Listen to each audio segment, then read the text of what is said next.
Good morning. So our week one, we're going to start with the week one in the Exporters Mentorship program. So I'm going to be taking the slides right from the beginning. So after this, we can now proceed into the other classes that are involved in the first week also. So for today, we'll be looking at two different lectures. The first is Foundations in International Trade, while the second we'll be talking about commodities and other aspects of the basic things or the basic knowledge that you have to know about international trade, about exporting. Just like you already know, international trade involves exports and imports, but in this class, we'll be focusing more on the export side. But from this particular lecture, I'm going to be explaining more of what import is all about and export is all about, so that you have a broad idea of what the two entails. Then, as we go further in the class and in the program, we'll talk and focus more about exporting, export business, export management, and other things that this program involves that we can actually teach here. So our first slide, what is international trade? So international trade is simply selling to other countries, or when you buy from other countries that is different from the country where you are living in, that is your country of residence. So when you are moving product or when you are moving a service from one country to another country, that's simply a picture of what international trade means. So if you are shipping items from country A to country B, that's a function of international trade.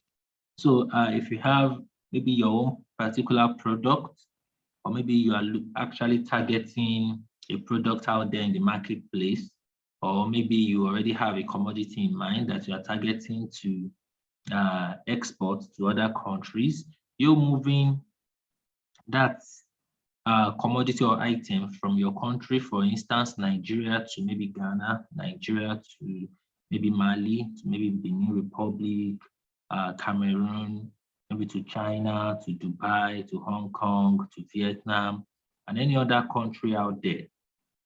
That's a function of international trade. That means what you are performing or what you are doing there is international trade, is what is called international trade. So whenever you walk into supermarkets and buy foreign products, that's an impact of international trade. The products you are buying that are foreign made in your own country were imported. They were brought in from another country, like maybe the country of the manufacturer or the country where it's produced. So it was brought into your own country where you actually live. So that's like a result or an impact of international trade. When you buy products from other countries to your own country, you are the importer. That is when you are the one bringing in the product from maybe where it's manufactured, or from maybe where they have it in large supply. When you bring it into your own country, like our country here, you are the importer, and the products that you are bringing in, you were imported. So these are just like terms or terminologies that goes with what international trade is all about. So it's either you are importing a product or you are exporting.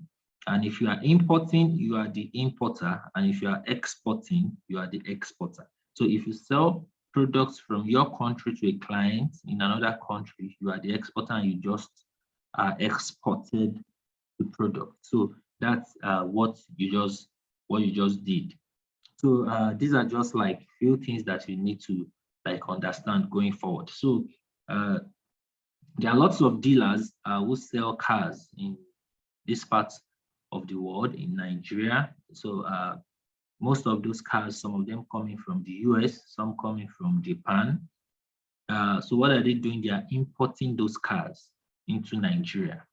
They are importing it into the country to now sell to people. And meanwhile, you see commodities like agricultural commodities that we have here in large quantity, like cashew nuts, for instance.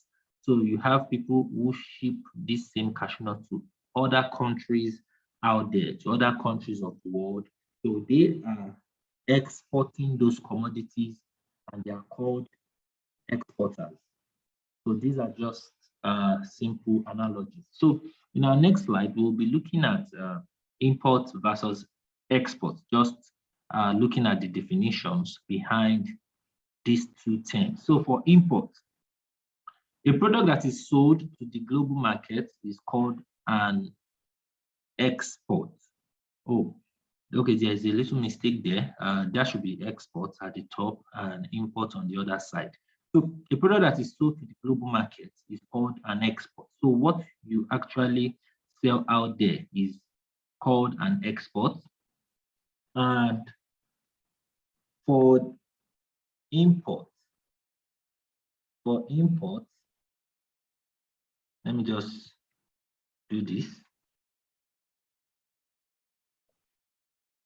Export, import. So a product that is sold to the global market is called an export.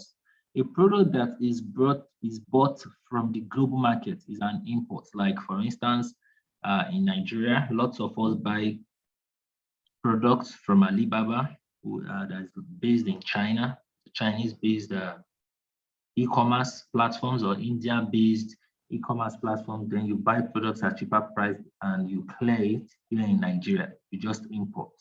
So and meanwhile, if you are shipping maybe those kind of products like spices, like foodstuffs and what have you, to Nigerians or Africans overseas, what you are doing is called export. So to meet the demand for goods which are not available in the domestic country, which are not available in the domestic country. So this is actually import. This is import. You do this to meet the demand, for goods which are not available, which are not available in the domestic country, which means you just you have to import into your own country to meet that demand. Okay, so let me do this. Let me change this to import. Bring this as export. So I'll take this to the other side. I'll take this to the other side. And then I'll bring this to the other side also.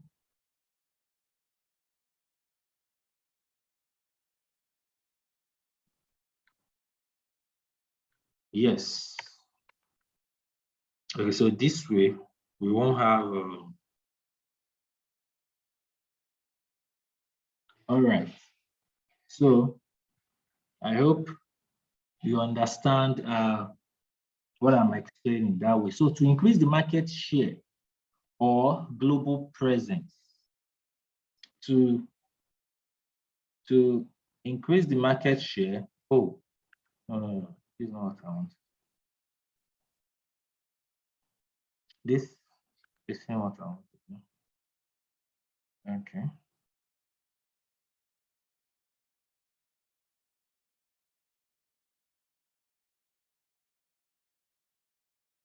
All right, so okay, so this first one is the one that's supposed to come here.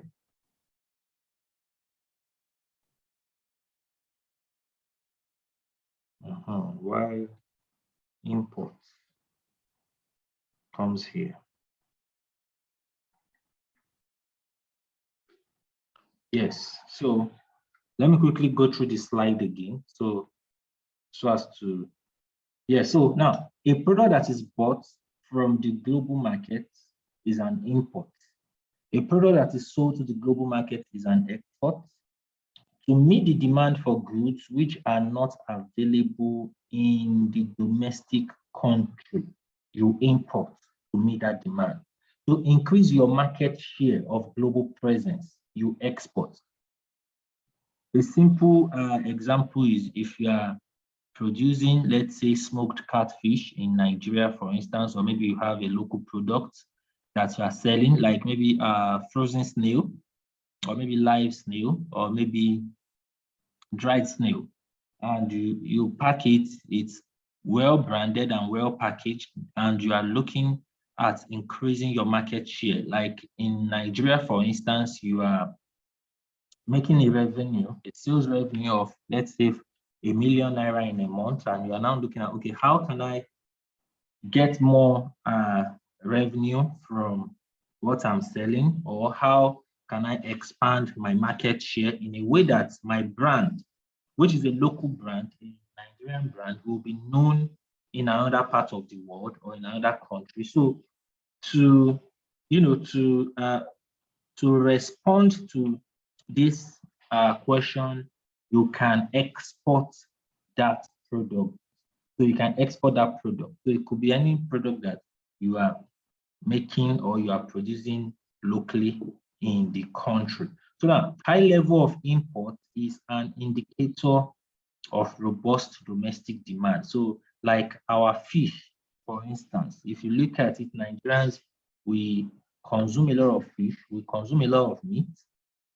This fish, most of it is imported into the country. So we import a lot of it, a lot of cars, lots of fish, lots of meat, clothes, fabrics, and all this. So it's because the population of the country is increasing day by day, and we need these products, these items, these materials, and we don't have enough maybe factories down here or production companies that are producing those products or those items here. So we have to import them to satisfy the demand, So now, if there is a high level of exports, is an indicator of trade surplus. So that means we actually have enough of those commodities or items in the country. For instance, if you are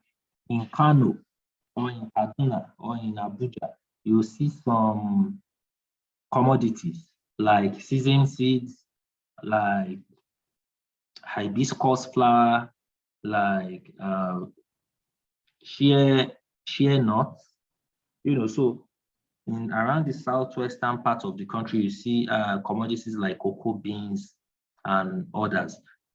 So these commodities, we have them in surplus that it's not like we are consuming them ourselves. Cashew nuts, for instance, we are not consuming it that much around here. And at the same time, we are not processing it. We are not processing it. So by the time you look at both areas, you see that, okay, it's actually beneficial for us to export the same commodities. Why? Because we have them a lot over here. In fact, when you're in Kano and when you are seeing a lot of these agricultural commodities, most of them, a lot of it waste. Even though we are exporting, a lot of these commodities still go to waste because sometimes the farmers or the merchants, they don't get buyers early enough. And sometimes they get buyers, maybe there's a logistics problem and all that. So all these things, it tells you that we have enough agricultural commodities to be exported. And that's why even in the Nigerian economy, we have a need for exporters, because there are some natural resources that we have down here, commodities that we have down here that are needed in other parts of the world, and we have them in surplus around here.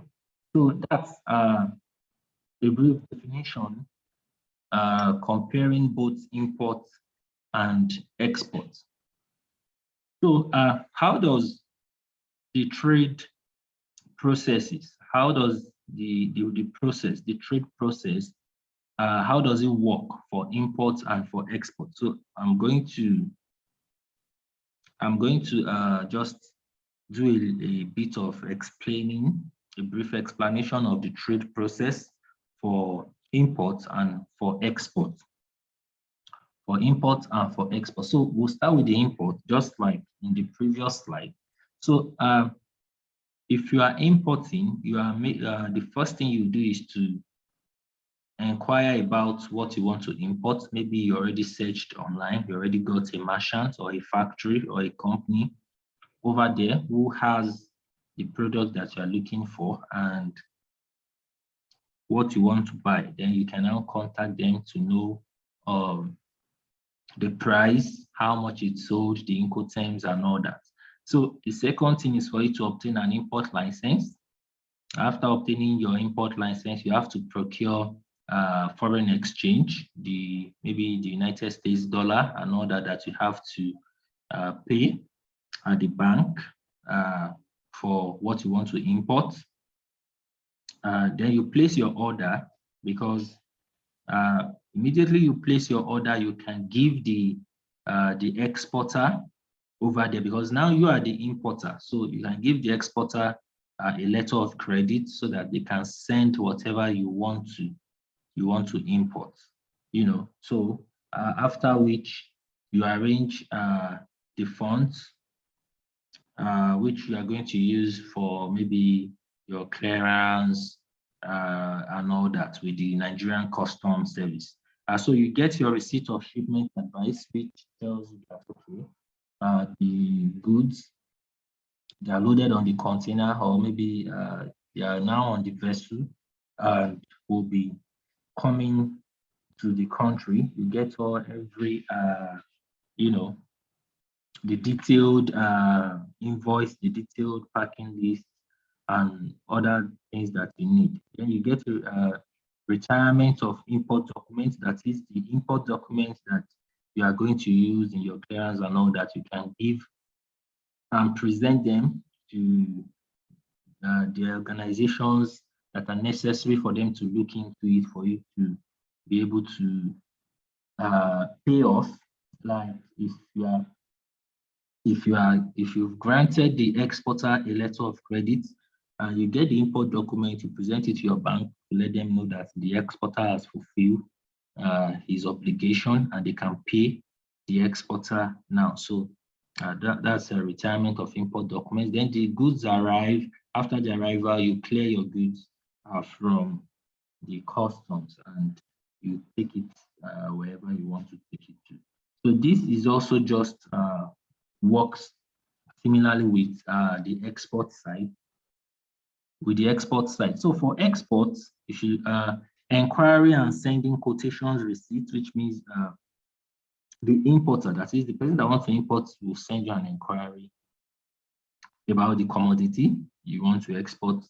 Then from there, you can have a discussion with the person, let the person know the quotes, or let the person know if you have that commodity on ground or not, if you can supply what the importer wants to buy in terms of tons. Maybe the person needs 1,000 tons, 500 tons, and all that. So you send a quotation receipt, then after which, if both parties agree, if both of you agree, then you get an order, you get a purchase order from the company or from the individual.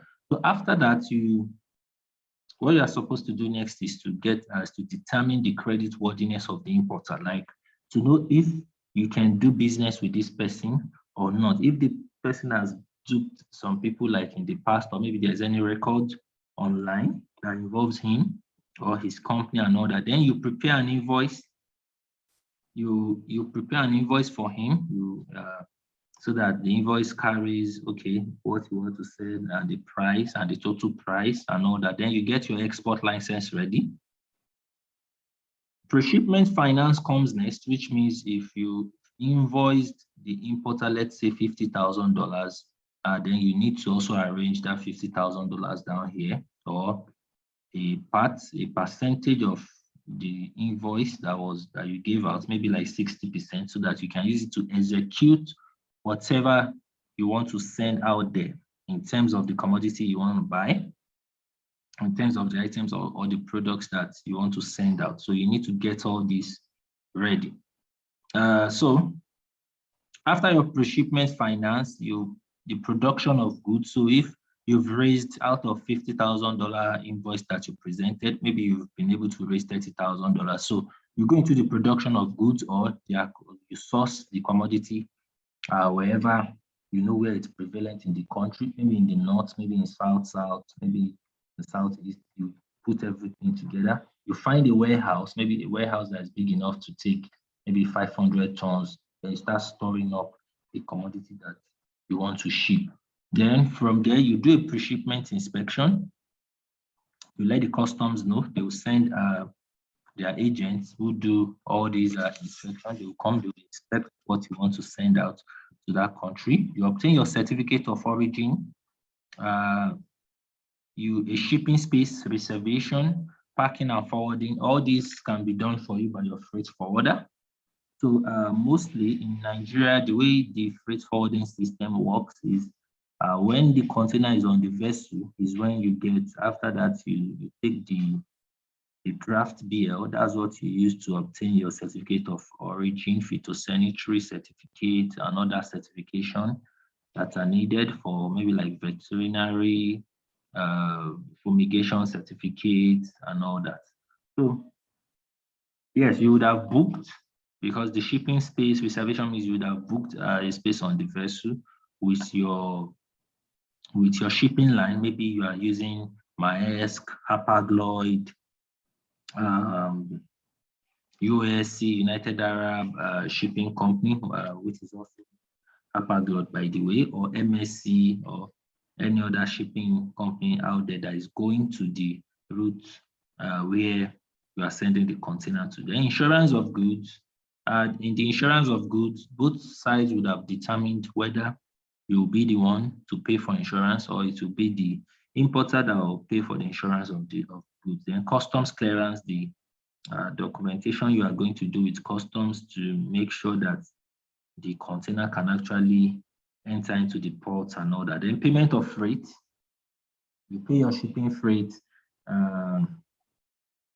You pay your freight charges rather to the shipping company, and then you secure your payment. You know, after you've gotten your bill of lading from the shipping company, you send it to the importer, and maybe that's when you are going to get your money. But you make sure that your payment is secured even before you export. I'm not saying you would have received the money in your bank account, but you make sure that you are on a safe side. You are in a secured position that even by the time you spend $30,000, $50,000, $100,000 of your own money, putting the shipment together and sending it to the importer, you won't know after that. It won't be a case of you searching for the importer or trying to get money when you've done a lot of work and you've put in a lot of money. So you're supposed to just send the shipment and be well relaxed and know that, oh, in the next maybe a week, 2 weeks, whatever the agreement is, maybe a few days, you should actually receive your money or get your money from the importer.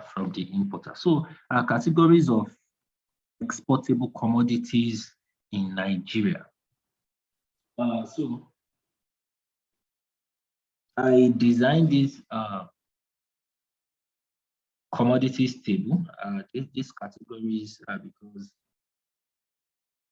most of the commodities here I know about.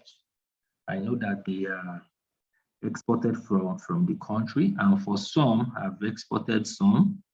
I've cancelled some contracts of this, but these commodities categories are the things that we have prevalent in Nigeria that you can actually export. So let's look at it one by one after the other.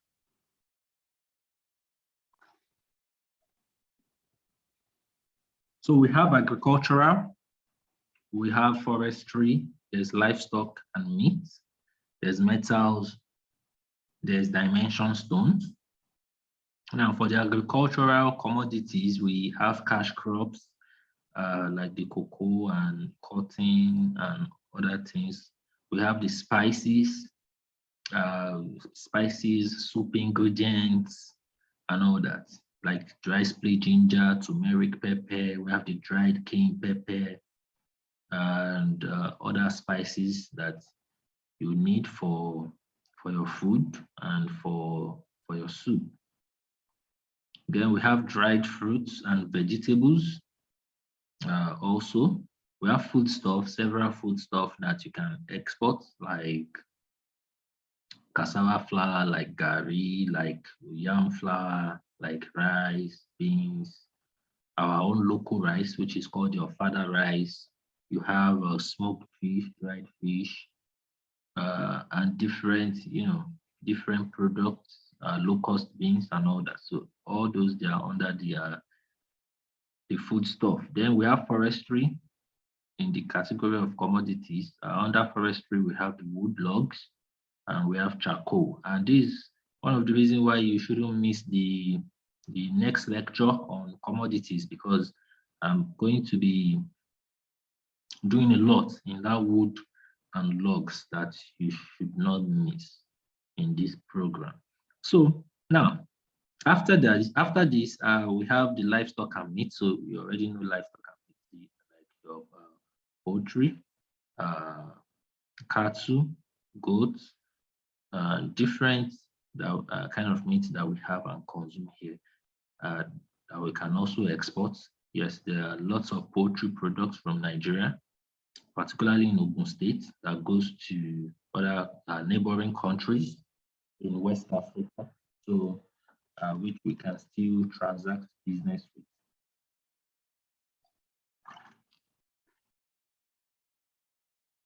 One of the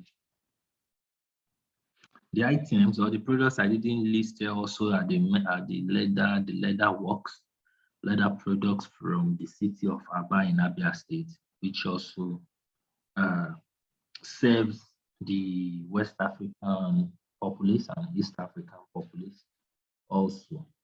So metals, under metals, we have precious metals like gold, like silver, like diamond, and others. So we have that a lot of gold here in Nigeria. We have solid metal ore, we have copper ore, we have manganese ore, we have iron ore, we have different various metal ore.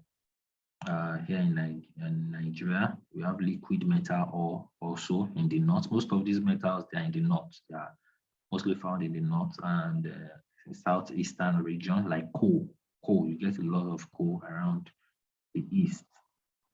Then we have dimension stones like granite, which is used in construction of roads, building, and different things. So these dimension stones, they also have their measurements, colors, they have for all the commodities that are in these categories, every one of them have a specification.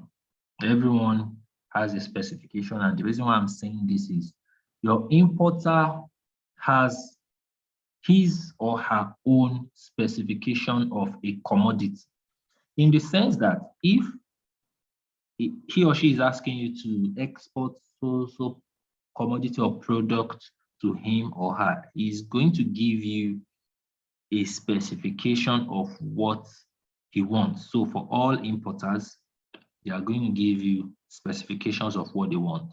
In terms of color, so what they want to buy from you might be green, can be light red, can be deep red, can be normal red, So you have to ask all these questions. It can be dried, it can be fresh, it can be maybe this year's crop, last year's crop, 2 year past crop, So you have to, so for anyone who is requesting something from you, you have to ask them to send you specification of what they want, specification of the commodity. So now, why some people choose the exporting business? Yes, so why do you want to choose export? Why do you want to go into the exporting business? So I'm going to be using like some other people's choices that I've come across in the past to explain that. So one, to earn foreign exchange. So for some, they've built their businesses here in Nigeria to a particular level. For some, maybe they're in the food industry. They are producing maybe some items of products, and it has gotten to a level whereby they are comfortable and they want to expand. They need, something more. So they want to get other currencies, like now Naira is plummeting, Naira is falling against the dollar. People are looking to earn more in the United States dollars. So that's one reason. Another reason is to build an international brand, an international business. You want your brand to be known in all of Africa. That might be your goal.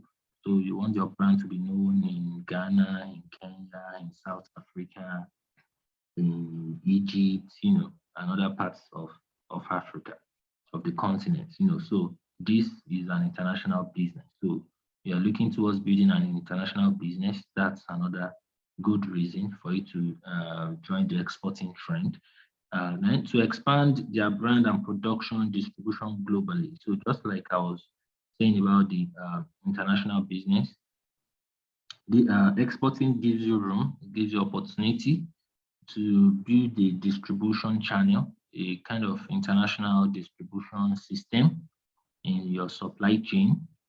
So it's easy for you, like maybe you are exporting foodstuff to a particular country, and now you need an agent. You need someone who will help you in clearing the consignment, the shipment, and all that. Maybe that's your first time. And the person will now be the one to take over or take charge of the local logistics system of delivering the products or the items to people over there that have actually paid you for those items. So that's another way to, also look at it. So the next is to help other countries or importing companies focus more on their strengths, to focus more on their strengths. So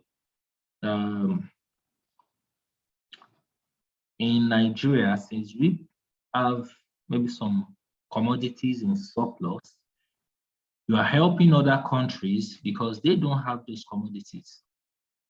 So that's what exporters do. You are helping the countries where you are actually exporting to. Like if you are exporting cashew nuts to India, for instance, India has a robust population.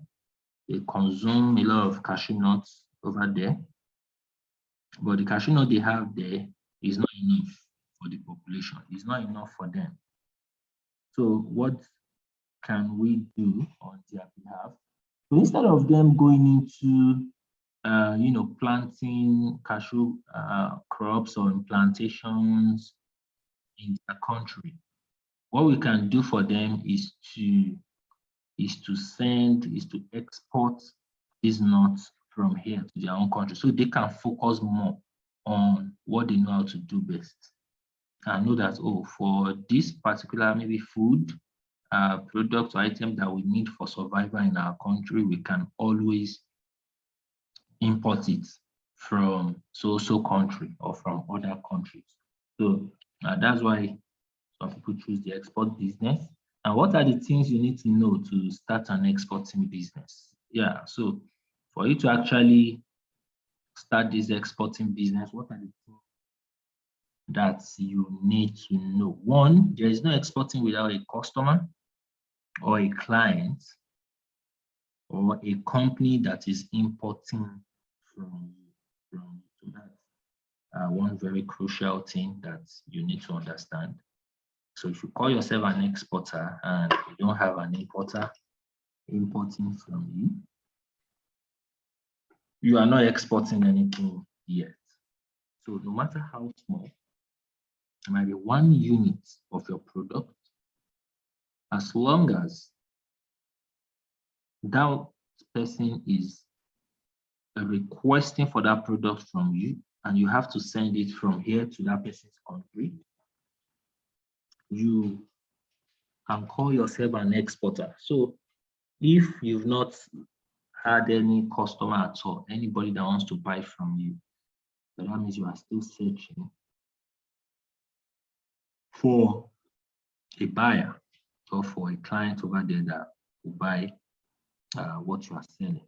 So 2 is you have to be ready to put a solid plan together to help kickstart your export business and grow it. So one thing is a lot of people don't want to spend time in putting a business plan together.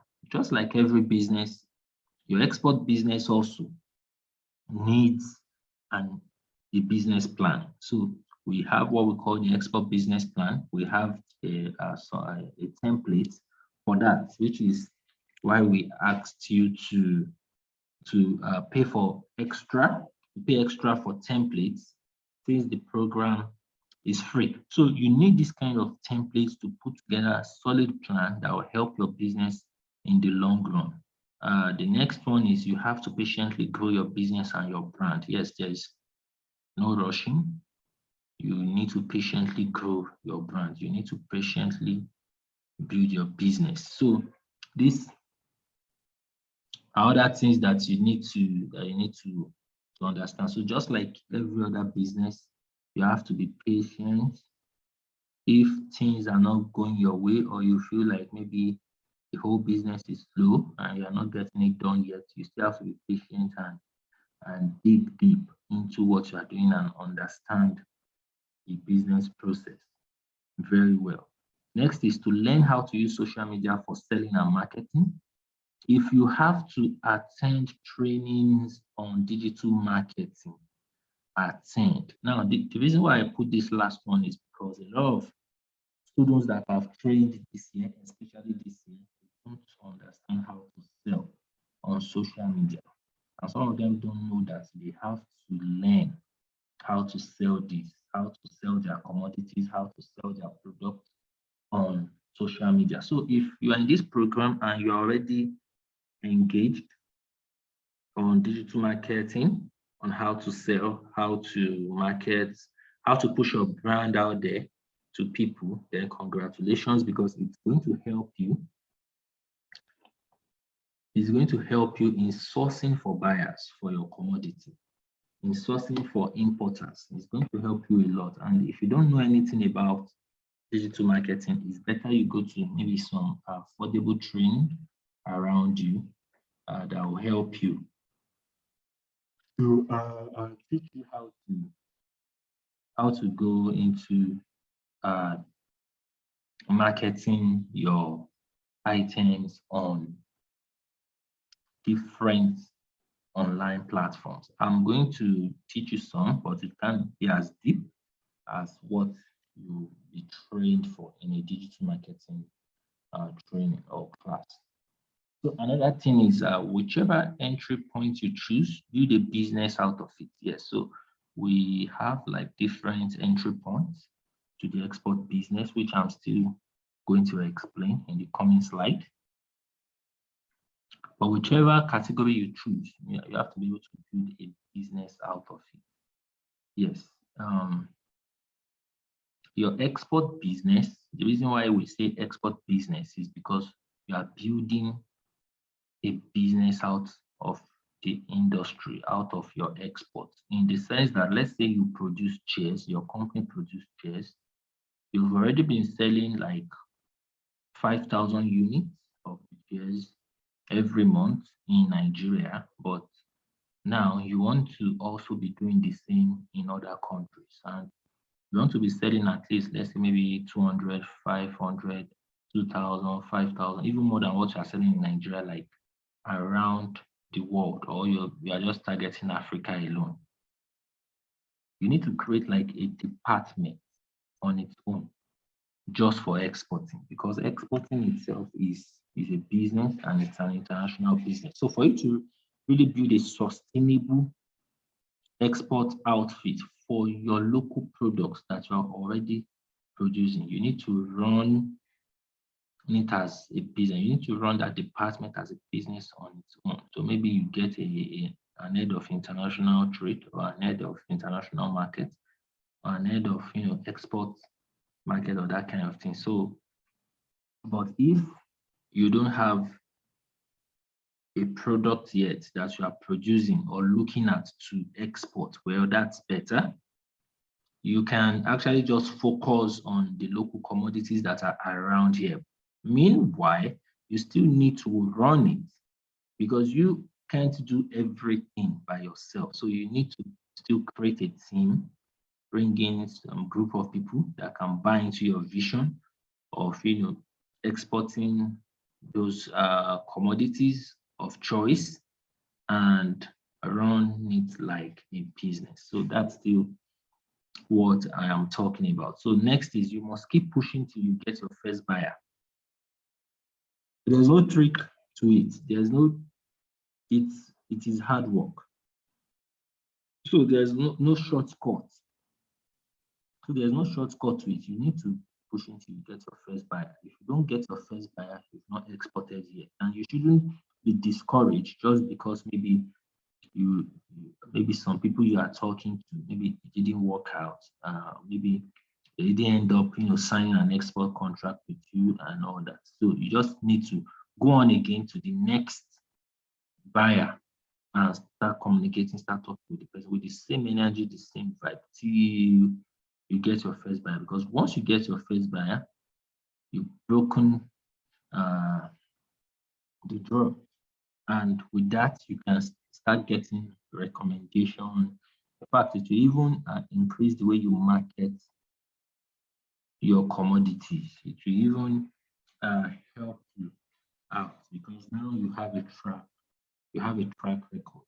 So an active exporter is always on the field, in the market, in the interiors, the bushes where he or she can get commodities at rock bottom prices.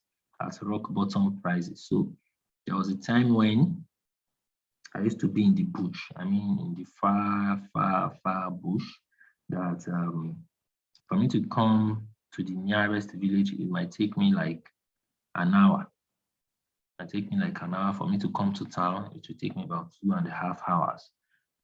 That's especially when I was buying charcoals in the charcoal farm way inside the bush, and I'll be dirty from my head, my hands, my feet, my clothes. So to be active means that you're actually going to the farms, and you won't mind the obstacles or the challenges that you meet along the way. You won't care about that. Yours is to make sure that, okay, if you want to export these commodities, maybe you already signed a contract for 500,000 naira per ton on that commodity, but you are going into the farm where you can now buy those commodities for, like, let's say 50,000 naira per ton. So that's the goal. So you won't look at how far or the challenges that you meet on the way.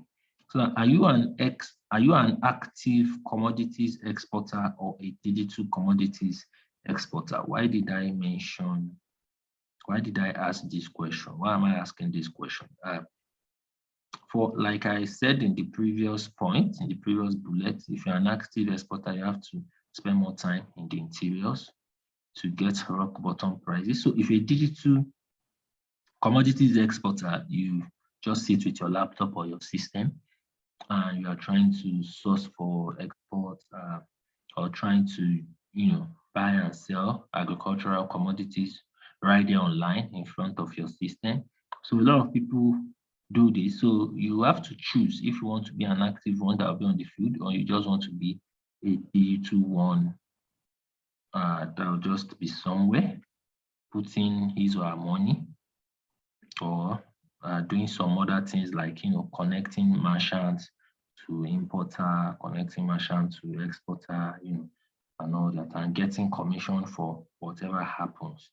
It's easy if you have money to finance exporting or even buy export contracts. Yes, you can actually buy export contracts. That's one way. But if you want to fast track what you are doing, if you want to fast track what you do in exporting, if you are just starting and you want to get something out of it as soon as possible, one way to go is to buy export contracts if you have the money. So that's one way to go.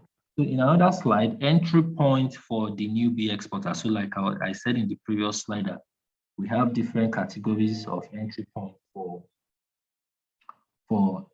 exporters that are just starting, that are just entering into the market.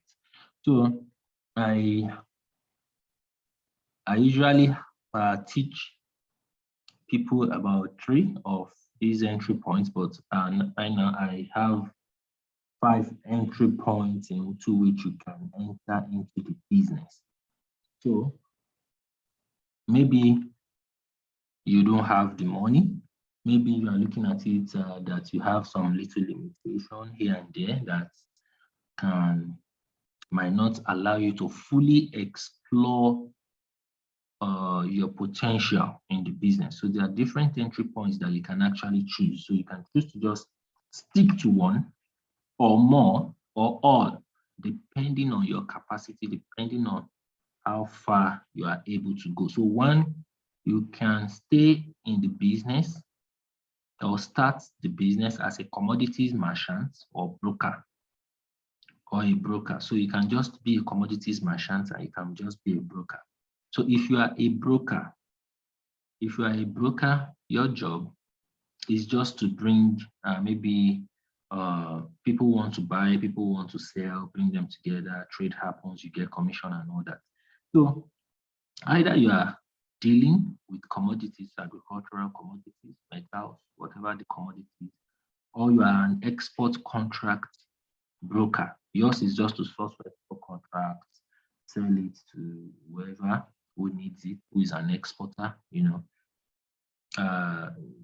find someone who has the commodities that are needed by a particular importer, get the export contracts ready and all that, get them signed, get your own commission from brokering that kind of contract, Another is that you can be an exporter. So you can be the one who gets the export contracts, put the commodities together, finance the pre-shipment, and send it over there, and send it to where your importer is and get paid for it. So you can be a financier or an investor. You have the money. You don't have the time to be the active exporter and all that, but you have the money. So you search or look for someone who is an active exporter, then you finance the exporter's contract. And then there's the logistics and freight forwarder.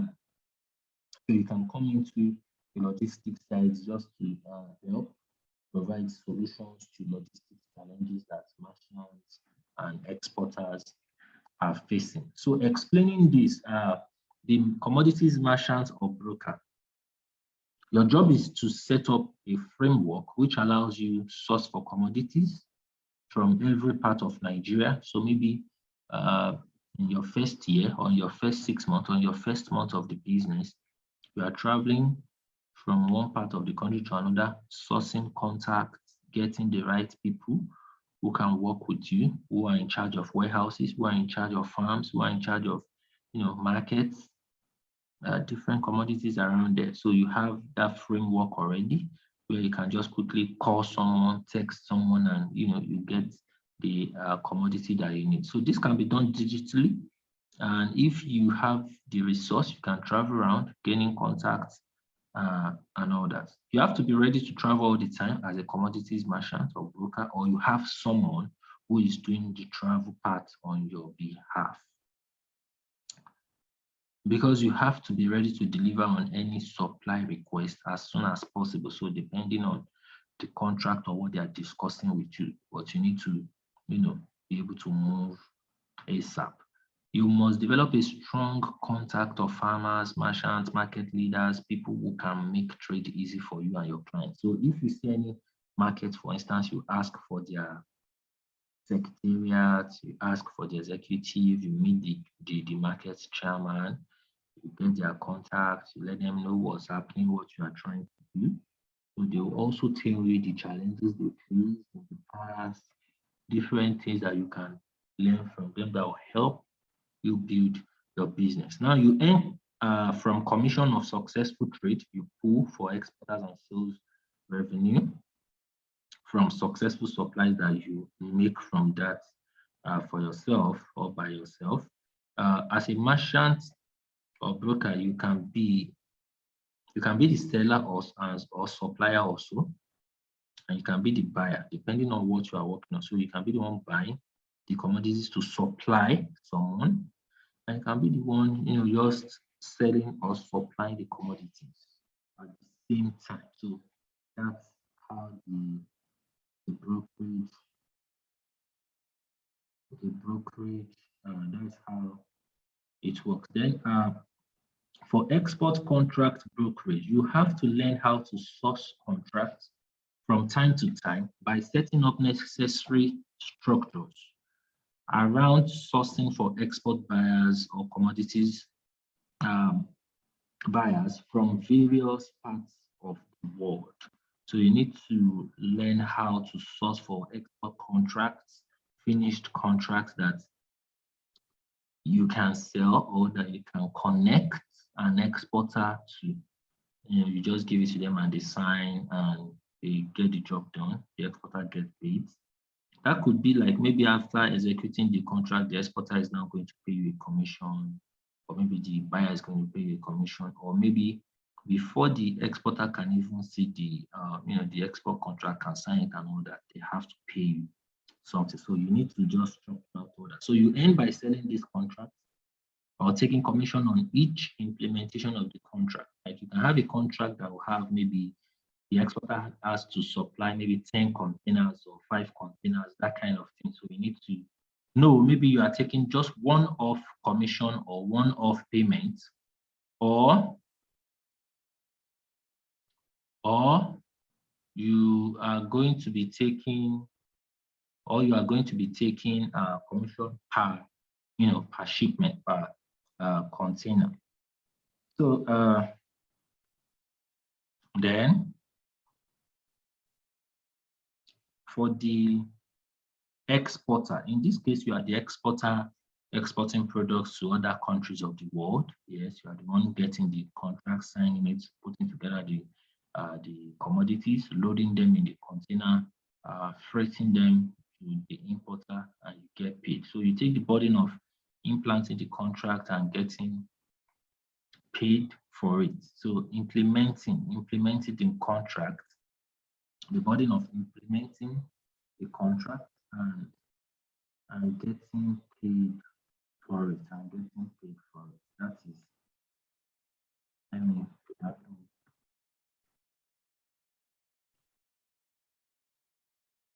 implementing the contract and getting paid for it. So if you are the financial investor, you are not an active exporter, but you have the finance, the money needed to implement an export contract. So you just find an exporter and put in the money that is needed. That's what you do in this case. You earn by getting returns from the trade that you invested in. So let's say this is an exporter. He is available to do everything to get the export contract up and running, to make the supply happen. To make the supply happen,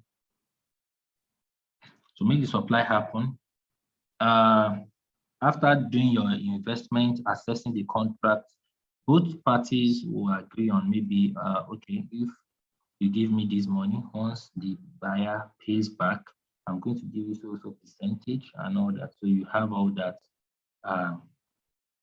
in the contract that you'll be having with the exporter. You as the financier, you will be having a contract with the exporter. So the exporter presents his invoice to the importer. So on the invoice, he will be giving that importer now. Both of you will agree. Maybe it will be your own bank account that will be there, or it will be the exporter's bank account that will be there, so that whoever has their bank account on it gets the money for that export contract. And you have to now give maybe you, the investor or the financier, your capital and your return. So as a financier, every document is run by you. The importer or importing company might even pay into your account, like I just said. If your account details is stated on the invoice sent to the buyer. And if you just want to be the logistics or the freight forwarder, you help merchants and exporters sort out their logistics needs. In terms of trucks and any other thing, and you get paid for it. You help exporters with their documentation and manage the entire process from loading to the port to the ship. So that's for freight forwarding or the logistics process. So this freight forwarding is an important value chain. It's an important aspect of the value chain for exporting, and it also have its own in-depth training, processing models that you need to understand before you can go into freight forwarding. You have to be a professional, and there are certificates, exams, and institutions that are guiding that process. Now, getting ready to become an exporter. Here are some of the things you need to become an exporter. One, you need a registered company, a limited liability company, not a business name registration. You can also be a public liability company also. So you need that. You have to be limited. And you need your tax identification number, 18. You have to be registered with Nigeria Export Promotion Council. I need an inflow account of your USD inflow account. So like I put in there that once you have the number 1 and number 2, you can export. Yes, you can export. Those are the basic things that you need to have. So so the next thing is to select or choose a product. Focus on 1 or 2 products that you would like to be exporting, then have it analyzed so that you can have an analysis report to send to prospective buyers. Yes.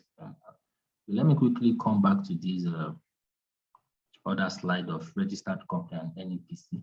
I've had people ask me that, what about NAFDAC registration number? What about this license? What about that? What about this? What about that? It's only if you are exporting your own product. And that is if you are exporting it in large quantity. So now some people, they are producing their product like small scale. They are just doing it little by little. Then they have maybe some people that want to buy it overseas. Maybe the person just wants 1 unit, 2 units, 5 units, and you have to just quickly ship it overseas. You can send items like that through DHL. You can send it through air freight, which we call the mini exporting, or you go to, or you just like the foodstuff exports that we always train people about. So in that, guys, you don't need a NAFDAC number and all that. But you need that NAFDAC if, let's say that your local products, for instance, you want to export like 1 container of it, 2 containers, 5 containers, and then you need to get all these other licenses like SON, like NAFDAC and all that. So, but if not, you don't need such. And you don't need such to export Gary. to export palm oil, to export, different agro commodities items. So now, if there are different commodities, like I said in the categories of commodities that we just read through previously. So you can't export all the commodities, but if you want, you can. But it's better if you can just focus on some parts, like maybe one or two of commodities, So you do your analysis to know the specification of what you have, to know the color, the content, the chemical properties, and different things. So if you have all this, you can now develop an offer letter. Learn how to develop an offer letter where you can send to importers or buyers around the world, and they will accept what you want to export to them. That you can send to them to tell them about this commodity that you have or this product that you have. And they'll say, oh, okay, send us 1 container. Okay, let's buy 2 containers. Okay, let's buy 5 containers. So you have to send them an offer letter. The offer letter is what you send to prospective importers or buyers that will interest them in buying or importing the products from you. This you have to send as many prospects as you can. You send to individual exporters, you send to companies, you send to factories, you send to different categories of prospective buyers that can buy that commodity from you. How much are you supposed to have to be able to start an export business? The truth is, you can have as much as $1 million, and you can have maybe just $500, depending on how you want to go, how far you want to go into. So like every business, you don't jump into an active exportation on your first day of the business. You start by laying the foundation. So once you are done with your export business planning, planning that business, making sure everything is well solid and arranged, and knowing whether you are exporting your own local product or commodities, then you can now know, okay, what quantity are you intending to start with, or where or what do you think that the money you have with you right now, what can you actually use it to do? So sometimes some people have like 500,000 naira and they say, oh, I just have 500,000 naira. Can I start exporting? What can I export? That kind of thing. My answer is that those kind of money, when you have them, you put it into marketing. Yeah, branding, packaging, and all that. And since sending out your offer letters to prospective buyers, so most of the time you put that into the right channel of marketing. Then from there, a buyer emerge, So now, when your buyer emerges, because still in the program, I'm still going to be teaching you some things that will help you in the business. So when the buyer emerges, you might not actually just have all the money that is required. You might not even have 10% of the money that's required for you to implement the export contract. Maybe be an outside firm. You understand? So all this I'm still going to put when we are talking about financing. So you can choose to start with your own money or other people's money. It's all dependent on you. It's all dependent on you. So when you say, I want to start exporting, I want to start an export business, don't just have the mindset that, oh, how much do I need to start? Because that's not the right question. The right question or the right thing to do is to first sit down and plan the business, what you want to achieve, and why do you even want to go into export business or into exporting. So from there, you can now know that, okay, now maybe I should focus on food stuff. Maybe I should focus on mini exporting. Maybe in the category that I just mentioned, the entry point that you can actually take. Maybe you don't even want to go into full-fledged export. Maybe you would like to just be a merchant, a broker. Maybe you just like to be the one that source for export contracts. In oil, in all the categories that I mentioned previously, that those 5 categories, you can make millions of naira from them. Yes, you can make a lot of money from it. From one export contract, you can sell for 1 million, you can sell for 2 million, you can sell for 500,000, you can sell for 5 million, depending on you. So, as a commodities merchant, commodities broker, you can get commission up to 10, 20, 50 million naira. So all this, you still get money from it. So, but whatever you choose, you make sure you stand on it and you build a successful business out of it. So next year, 2022, 02 Export is going to be coming up March 18th and March 19th. It's a 2-day program, and for the 2 days, it's 60,000 naira each. The March 18th is 60,000 naira. The March 19th is also 60,000 naira. It's going to be holding at Oriental Hotels in VI. Now, when you attend the one of the March 18th, you get a basic certificate in export management, because we are going to be teaching or taking the classes according to our BCEM curriculum. And if you are attending the March 19th, you get advanced certificate in export management. So now, for both days, the important thing is for both days, if you are attending, we are actually organizing our 4th edition of Exporters Roundtable.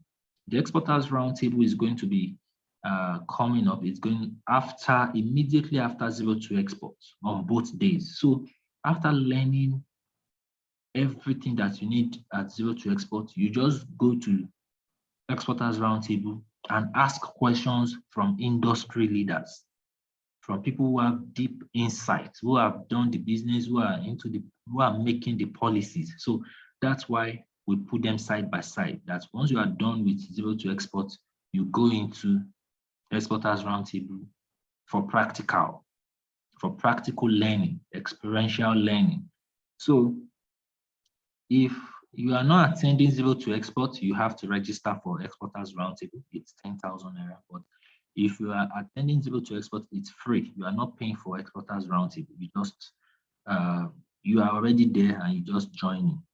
So, and I'm also going to be mentoring everyone who attends this 02 Export. I'm going to give you a considerable part of my time in mentoring you to make sure that you grow from the beginners aspect of the business, which is the 0 level, when you don't even know anything about exporting, to the time that you get your first export contract and you execute your export contract.